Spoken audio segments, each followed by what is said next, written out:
తెలంగాణ తల్లికి నిలువెల్లా గాయాలైనయట. తెలంగాణ తల్లికి నిలువెల్లా గాయాలైనయట.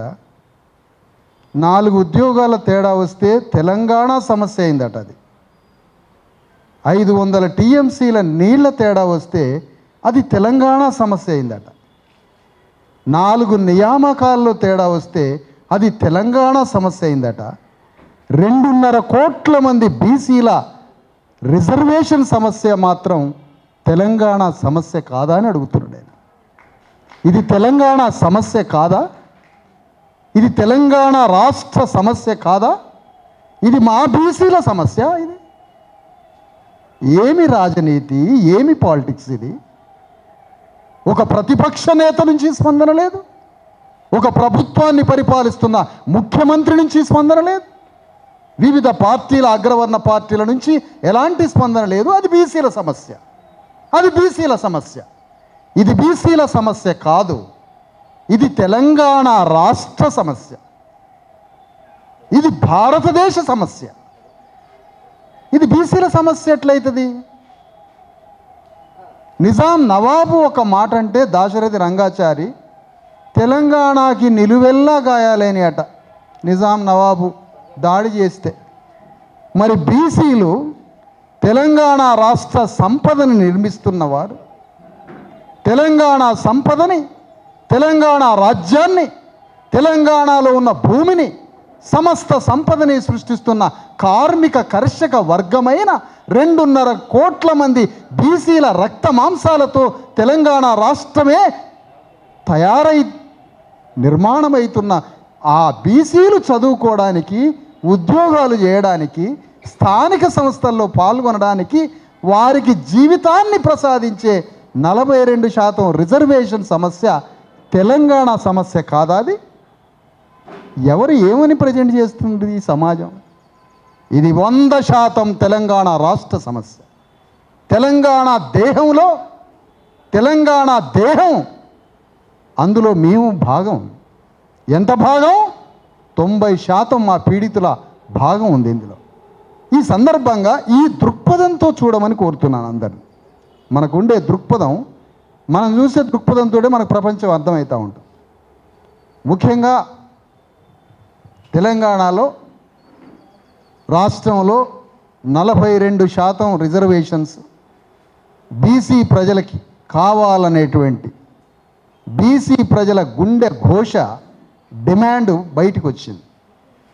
ఇది ఎప్పటి నుండో కొంతకాలంగా ఉంటున్నప్పటికీ దానికి తగ్గ మూర్తిమత్వం ఉన్నటువంటి నాయకులు ఆ డిమాండ్ పట్టుకునేసరికి అది రాష్ట్రం అంతా ఒక అగ్ని పర్వతం పేలే విధంగా ఆ సమస్య తయారైంది ఈరోజు రాష్ట్రంలో. అది పేలబోతుంది, త్వరలో చూడండి మీరు.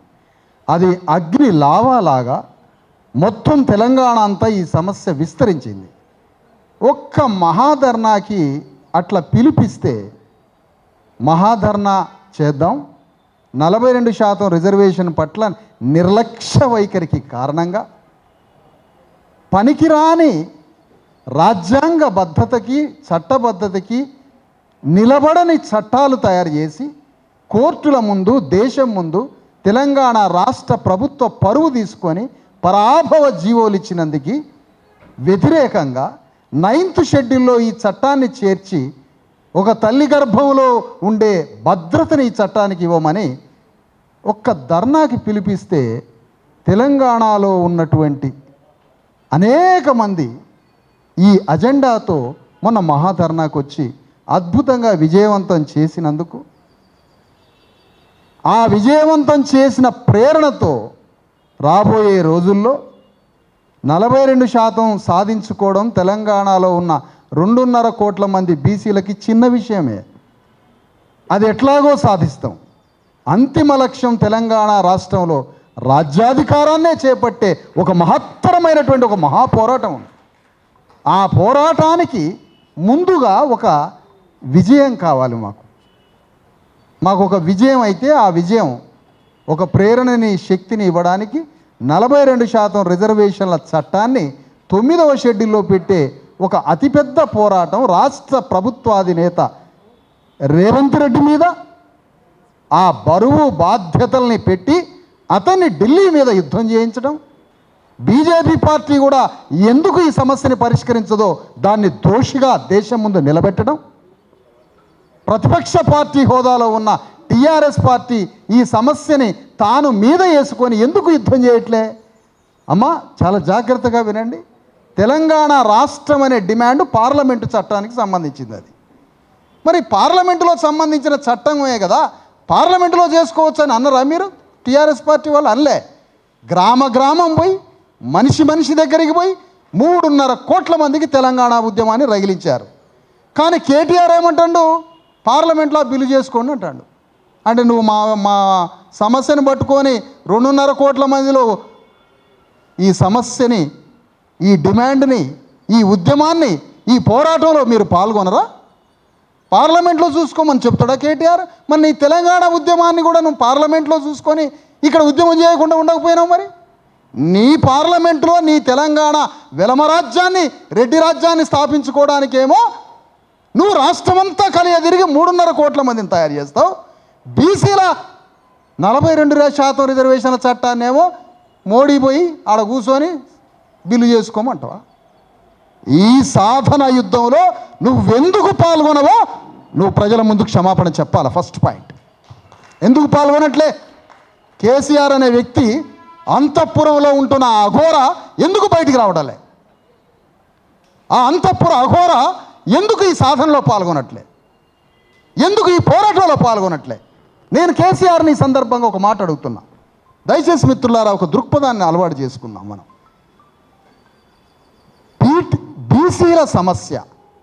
బీసీల సమస్య ఇది తెలంగాణ ప్రజల సమస్య కాదా అని నేను కేసీఆర్ని ఈ సందర్భంగా అడుగుతున్నా. ఇది తెలంగాణ రాష్ట్ర సమస్య కాదా? తెలంగాణ రాష్ట్ర సమస్యే నువ్వెందుకు బయటికి రావడంలే? మళ్ళొకసారి మీరు అర్థం చేసుకోవాలి. నీళ్లు, నిధులు, నియామకాల్లో కొద్ది తేడా పంపకాల్లో జరిగితే అది రాష్ట్ర సమస్య అయినప్పుడు 2.5 కోట్ల మంది బీసీల ఆత్మగౌరవ, వాళ్ళ సంపద, ఉద్యోగాలు, ఇజ్జతు, హుకుం అంతటికి సంబంధించిన ఒక ఆత్మగౌరవ ఇంత పెద్ద పోరాటంలో ఒక తెలంగాణ రాష్ట్రాన్ని సాధించినటువంటి పాత్ర కలిగిన కేసీఆర్ ఈ సమస్య గురించి నువ్వు మాట్లాడట్లేదంటే ఇప్పుడు నిన్ను ఏ విధంగా విశదీకరించాలంటే నువ్వు తెలంగాణ రాష్ట్రం తెచ్చుకున్నది నీ వెలమరాజ్యం కోసమనే నిరూపణ అయిపోయింది. ఎందుకు? ఈ సమస్య గురించి నువ్వు పోరాడలేదు కాబట్టి. చాలా క్లియర్ అయిపోయింది. నువ్వు ఈ సమస్యలో ముందుండి నువ్వు దీనికి నాయకత్వం వహించి 3.5 కోట్ల మంది ప్రజల్లో పోరాటం తీసుకొచ్చి నువ్వు చట్టాన్ని 9th షెడ్యూల్లో పెట్టించినట్టయితే నువ్వు తెలంగాణ ప్రజల కోసం రాష్ట్రాన్ని తెచ్చినోడు అయ్యేవాడివి. ఇప్పుడు ఏమని విశదీకరణ అయిపోయింది? నువ్వు ఈ సమస్య గురించి పోరాడకుండా, బయటికి రాకుండా, దీని గురించి మాట్లాడకుండా నువ్వేమనుకుంటున్నావంటే ఆ బీసీ నాయకులంటే సేలబుల్ లీడర్సు, బీసీ నాయకులంటే వాడు ఎవడో సాంప్రదాయ ఇటిగుడ్డి నాయకులని నువ్వు సాంప్రదాయ నాయకులు చూసి అనుకున్నావు. కానీ ఇక్కడ కూర్చున్నది అగ్గి పిడుగులని గుర్తుపెట్టుకోవాలా, అగ్ని పర్వతం అని గుర్తుపెట్టుకోవాలా. ఇది అణుబాంబు శబ్దం కన్నా అతిపెద్దది. ఈరోజు నాగసాకి మీద పడ్డ అణుబాంబుల కన్నా పెద్ద ఉద్యమం బీసీఎస్సీ ఎస్టీల ఉద్యమం. ఇది ప్రజాస్వామ్య ఉద్యమం. ఇది తక్కువగా తేలిగ్గా అంచనా వేయవాకండి. ఇది 9th షెడ్యూల్లో పెట్టించే కార్యక్రమంలో రాజకీయ పార్టీల మీ నైతిక ధర్మాన్ని, నైతిక బాధ్యతని, పోరాటంలో పాల్గొనే భాగస్వామ్యాన్ని, కేంద్రం మీద ఒత్తిడి తెచ్చే పనిని మేము చేస్తాం. మేము రాష్ట్ర ప్రభుత్వం మీద యుద్ధం చేస్తాం, అన్ని పార్టీలకు కట్టేసి దోషిగా నిలబెడతాం, గ్రామాల్లో ఏ పార్టీని రానియకుండా చేస్తాం, ఒక్కొక్క పార్టీ నాయకుడిని గల్లా పెట్టేటట్టు ప్రజల్ని తిరుగుబాటు చేపిస్తాం, బీజేపీ పార్లమెంటు సభ్యుల్ని బజార్కి ఈడుస్తాం, కాంగ్రెస్ పార్లమెంటు సభ్యుల్ని రోడ్ల మీదకి ఈడుస్తాం. అది ఎట్లాగో జరుగుతుంది. కానీ మేము అడుగుతున్నాం, తెలంగాణ సమస్య కాదా బీసీల సమస్య? దీనికి సమాధానం చెప్పాలా కేసీఆర్? ఫామ్ హౌస్ కాడికి లక్షల మంది పోయేమేనా, అక్కడికి పోయేనా అడుగుతాం. తెలంగాణ సమస్య కాదా? బీసీల 42% రిజర్వేషన్ల సమస్య తెలంగాణ రాష్ట్ర సమస్య కాదా? ఈ ప్రశ్నకి సమాధానం చెప్పాలి. అంటే ఇది మా బీసీల సమస్య అన్నమాట. ఇది మా బీసీల సమస్య, రాష్ట్ర ప్రజల సమస్య కాదా? విశదీకరించాలి, క్లియర్ చేయాలి ఈ విషయం మీద. అందుకనే ఒక్క మహాధర్నా పిలుపుతో మొట్టమొదటి అడుగేసినాం. మొదటి అడుగే శాంపిల్ టెస్టే మొన్నటిది.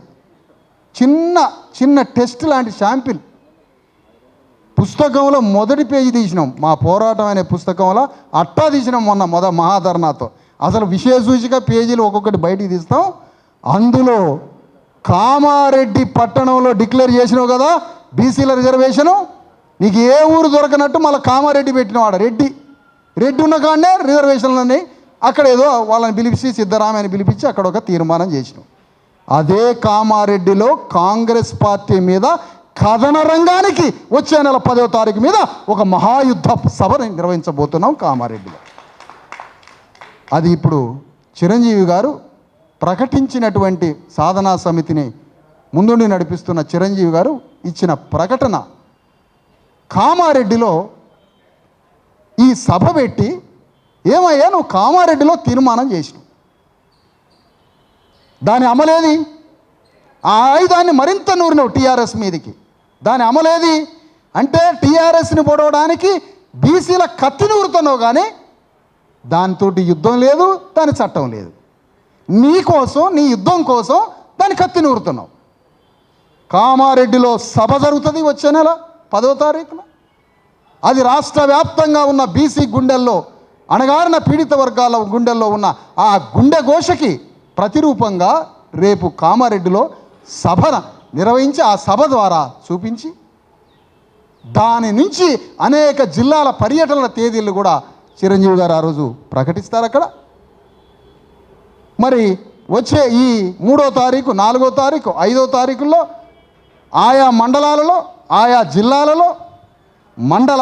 జిల్లాలలో BC SC ST JAC organisation, intellectual forum, ఆ తర్వాత ఐఎఫ్ ఉన్నటువంటి ఆర్గనైజేషన్, ఈ ఆర్గనైజేషన్లతో పాటుగా పొలిటికల్ బీసీ ఫ్రంట్, ఇన్ని ఉద్యమాలకి అభిమానంగా ఉన్న, ఇన్ని ఉద్యమాలకి కార్యకర్తలుగా ఉన్న, ఇన్ని ఉద్యమాలని ఈ నాయకుల్ని అనుసరిస్తున్న, ఈ ఉద్యమే నిజాయితీగా నిలబడి ఇది సాధిస్తుంది అని మమ్మల్ని అనుసరిస్తున్న ప్రజలందరికీ ఆహ్వానం పలుకుతున్నాం. రేపు మండలాల్లో, జిల్లాలలో, కేంద్రాలలో, కలెక్టరేట్లకి, ఎంఆర్ఓలకి, గవర్నమెంట్ ప్రభుత్వ ప్రతినిధులైన మండల్ రెవెన్యూ ఆఫీసర్, తహసీల్దార్, జిల్లా కలెక్టర్ గారులకి ఒక విజ్ఞాపన పత్రం 9th షెడ్యూల్లో 42% రిజర్వేషన్ల చట్టాన్ని పెట్టమని ఒక రిప్రజెంటేషను వేలాది మంది కార్యకర్తలతో వందలాది మండలాలలో 33 జిల్లా కేంద్రాలలో ఒక రిప్రజెంటేషన్ ఇవ్వాలని నిర్ణయాన్ని చిరంజీవి గారు ప్రకటించారు. దాన్ని 100% రాష్ట్రంలో అమలు చేయాలి. మన కార్యకర్తలందరినీ ఈ సందర్భంగా వేదిక మీద నుంచి ఇందులో విస్తృతంగా కార్యకర్తలు పాల్గొని రాష్ట్రం అంతా విజ్ఞాపన పత్రాలు ఇచ్చేటువంటి రిప్రజెంటేషన్ ఒక ఇవ్వడంలో భాగస్వాములు కావాలని మరొకసారి ఈ సందర్భంగా కోరుతూ ఉన్నాం. దాని తర్వాత హైదరాబాద్లో చీఫ్ సెక్రటరీ గారికి కూడా ఒక విజ్ఞాపన పత్రం ఇద్దాం. చిరంజీవి గారు, ఈశ్వరయ్య గారి నాయకత్వంలో చీఫ్ సెక్రటరీ గారి దగ్గరికి పోయి దాని గురించి సంపూర్ణంగా మాట్లాడి వారి నాయకత్వంలో ఒక రిప్రజెంటేషన్ ఇచ్చి ఆ తర్వాత 6వ తారీఖు అయిపోతుంది ఆ రిప్రజెంటేషన్ల పర్వం. 3 నుంచి 6వ తారీఖు వరకు మండల ఎంఆర్ఓ దగ్గర నుంచి చీఫ్ సెక్రటరీ వరకు రిప్రజెంటేషన్స్ అయిపోతుంది. ఆ రిప్రజెంటేషన్స్లో మళ్ళొకసారి అంటున్నాం, ఈ ఉద్యమాన్ని అనుసరించే వాళ్ళందరినీ అందులో పాల్గొనమని కోరుతా ఉన్నాం. ఆ కార్యక్రమం అయిపోయిన తర్వాత రాష్ట్ర వ్యాప్తంగా ఈ ఉద్యమాన్ని, ఈ డిమాండ్ని, ఈ నాయకత్వాన్ని, ఈ పోరాటాన్ని, మాకున్నటువంటి నేపథ్యాన్ని, దీన్ని అనుసరిస్తున్నా, అభిమానిస్తున్నా, డిమాండ్ పట్ల నిబద్ధత ఉన్న అనేక ఉద్యమాలు, వ్యక్తులు, విద్యావంతులు, అనేక మంది ఆల్రెడీ పనిచేస్తున్న కార్యకర్తలు, వేలాది మందికి ఒక కార్యకర్తల సమావేశాన్ని, విస్తృత స్థాయి కార్యకర్తల సమావేశాన్ని ఏర్పాటు చేసి ఆ సమావేశంలో రాష్ట్రంలో జరగబోయే మహోద్యమానికి రూపకల్పన, ఆ కార్యకర్తల విస్తృత స్థాయి కార్యకర్తల సమ్మేళనంలో దిశానిర్దేశం ఈశ్వరయ్య గారు, చిరంజీవి గారు దిశానిర్దేశం చేయబోతున్నారు ఆ సమావేశం. ఈ కార్యక్రమాల మీద నుంచి మేము రాష్ట్రంలో రూపం దిద్దుకుంటున్నాం. ఇది ప్రజల భాగస్వామ్యంతో నడిచే ఉద్యమం. ఇది విప్లవం, ఇది రెవల్యూషనరీ మూమెంట్, ఇది విప్లవాత్మక ఉద్యమం. ఎవడు అంటాడు మీకు పైసలు ఆడి అని, ఎవడు అంటాడు హౌలగాడు ఎవడు. అరే ప్రజల భాగస్వామ్యంతో నడిచే ఉద్యమం. తలా 100 రూపాయలు, 1000 రూపాయలు, 5000, 10,000 రాజ్యాంగం ద్వారా లాభపడ్డ సమాజంలో ఉన్న వర్గం అంతా సహకారంతో భాగస్వామ్యంతో ఈ పోరాటం చేయబోతున్న ఎవడి పైసా అవసరం లేదు మాకు. ఇది ఆత్మగౌరవంతో నడిచేటువంటి ఉద్యమంగా తీర్చిదిద్దాడు. మాకు ఒక డిక్షనరీగా, మాకు ఒక నిఘంటువుగా చిరంజీవి గారు రాసిన ఆత్మగౌరవం పునాదిగా తయారు చేసిన ఒక ఇస్సా ఇజ్జత్ హుకుం అనే పుస్తకం, అదే మా ఉద్యమానికి ఒక నిఘంటువు. దాంతోనే పోరాడదాం. అదే మా కాన్స్టిట్యూషన్, అదే మాకు రాజ్యాంగం. ఇప్పుడు దాన్ని పట్టుకొని పోరాడతాం. అందుకని 9వ షెడ్యూల్లో పెట్టడానికి కావలసిన రాజ్యాంగ నిపుణత, జ్ఞానం కలిగి రాజ్యాంగ కోవిదుడైన జస్టిస్ ఈశ్వరయ్య గారి నేతృత్వంలో ఈ సాధనా సమితి పనిచేయడం, రాష్ట్రంలో అందరి కార్యకర్తలను ఆహ్వానిస్తున్నాం. ఇలాంటి పెద్ద వ్యక్తులు ఇద్దరు పరిపాలనలో నిపుణుడై అనేక జిల్లాలకి కలెక్టర్గా, ప్రిన్సిపల్ సెక్రటరీగా చేసి హైకోర్టు, ఉమ్మడి హైకోర్టుకి చీఫ్ జస్టిస్గా చేసిన రాజ్యాంగ కోవిదుడు ఈ ఇద్దరి నేతృత్వంలో పనిచేయడం రాష్ట్రంలో ఉన్న బీసీ కార్యకర్తల అదృష్టంగా వేదిక మీద ప్రకటిస్తున్నాను ఈ సందర్భం. అందుకని ఈ సందర్భంగా మళ్ళొకసారి చెప్తున్నాము, నిస్సిగ్గుగా TRS party, Congress party, BJP పార్టీలు సిగ్గు శరం లేకుండా ప్రజల దగ్గరికి పోయి ప్రచారం చేస్తుంది కదా. జూబ్లీ హిల్స్లో 9వ షెడ్యూల్ మీద మీ యొక్క పోరాటం ఏంటి, మీ అభిప్రాయం ఏంటి, ప్రజల్లో చెప్పలేని నిస్సిగ్గు చర్యలేదు. అందుకని ఈ సందర్భంగా అంటున్నాం, 4 రోజులు అటో ఇటో బజార్లో తిరగరిగా బీసీల సమస్యని మీరు పరిష్కరించకపోతే బజార్లో తిరిగే పరిస్థితులు మీకు కల్పించమని ఈ సందర్భంగా ప్రకటిస్తున్నాం. రెండవ విషయం, ఎస్సీ ఎస్టీలకి కొంతమందికి ఇక్కడ స్పష్టమైన ఆలోచన, ఎస్సీ ఎస్టీలకి రాజ్యాంగంలో ప్రతి హక్కుకి భద్రత సంపూర్ణంగా ఉన్నది. ఎస్సీ ఎస్టీలకి సంపూర్ణ భద్రత ఉన్నది. కానీ బీసీ సమాజం 52%, 56% ఉన్న సగానికి పైగా ఉన్నటువంటి బీసీలకి సంపూర్ణ రాజ్యాంగ భద్రత లేదు. ఆ రాజ్యాంగ భద్రత కోసమే ఈ పోరాటం. ఇది అర్థం చేసుకోవాలని మిగతా వర్గాల్ని తెలియజేస్తూ, మరి ఇప్పుడు నా తర్వాత దీన్ని సంపూర్ణమైనటువంటి పూర్తి విషయాల్ని, పోరాటాన్ని, దీన్ని జరగబోయే భవిష్యత్తుని, ఇది ఎట్లా 9th షెడ్యూల్లో తెచ్చుకోవాలనే కార్యక్రమాన్ని ఈశ్వరయ్య గారు వివరిస్తారు. సంపూర్ణంగా సభాధ్యక్షుల వారికి ఇస్తున్నారు.